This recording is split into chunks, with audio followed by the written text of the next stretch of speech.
The wounds of Roland Garros were still fresh. The bruises may have faded, but the memory of that 5-set war with Carlos Alcaraz had not. For Jannik Sinner, Paris was pain. He had led, he had pushed, he had dreamed, and in the end, he had fallen short. Less than 2 weeks later, he returned, not to clay, but to the quick and unforgiving grass of Halle.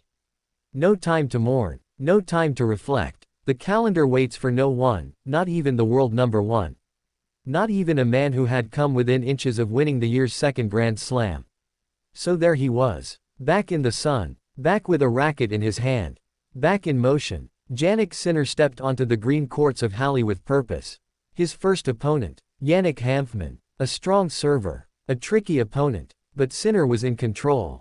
He looked smooth, not dominant, but professional, efficient, clean, like a man who had come to reset. He beat Hanfmann in straight sets. No drama, no alarms, a solid start, and with that, he booked his place in the round of 16. His reward, a dangerous, unpredictable, wildly talented opponent, Alexander Bublik, Kazakhstan's finest, a shot maker, a flair player, the kind of opponent who, when he's on, can make even the best in the world look ordinary. Sinner knew this. He respected Bublik's talent, but he believed in his own form. And yet, form is fleeting, especially on grass. The match began with poise. Sinner struck first. He took the opening set, 6-3. Controlled, composed, commanding. He looked like a player rediscovering his rhythm. But grass is deceptive, and Bublik, once he finds his groove, becomes a storm. The second set turned. Suddenly Sinner wasn't in control. Bublik's serve became a weapon. His drop shots kissed the net with cruel precision. His confidence grew, and so did his range. He took the second set, 6-3. 1 set all. The third was chaos, not in score, but in momentum.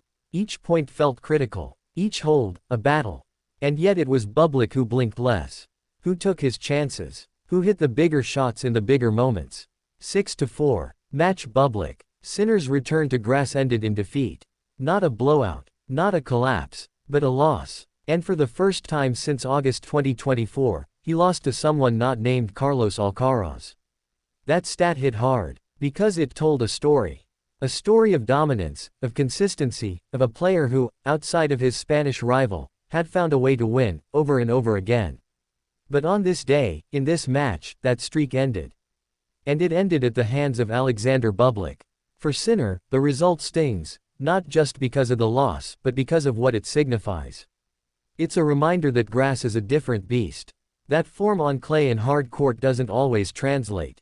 That the best laid plans can unravel in the blink of an ace, the slice of a drop shot, the hop of a grass court bounce.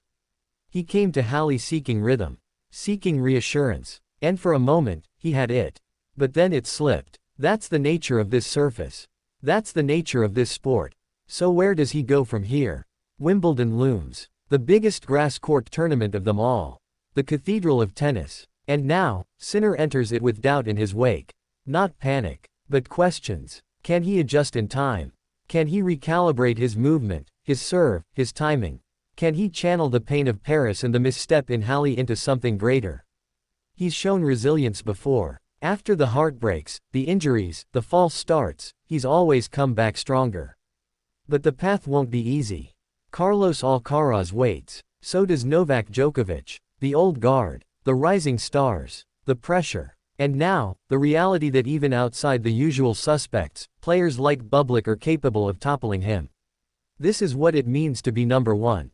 Every match matters. Every loss is magnified. Every victory, expected. Sinner knows that, and he'll carry that knowledge into SW19.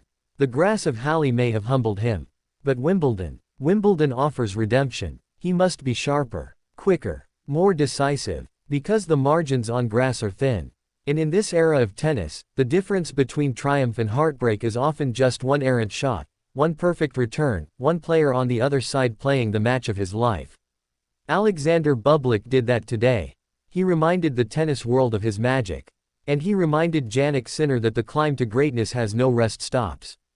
It only has tests. And this, in Halle, was another one. Passed by Bublik. Failed, for now, by Sinner. But the real exam, that begins on June 30th. At Wimbledon.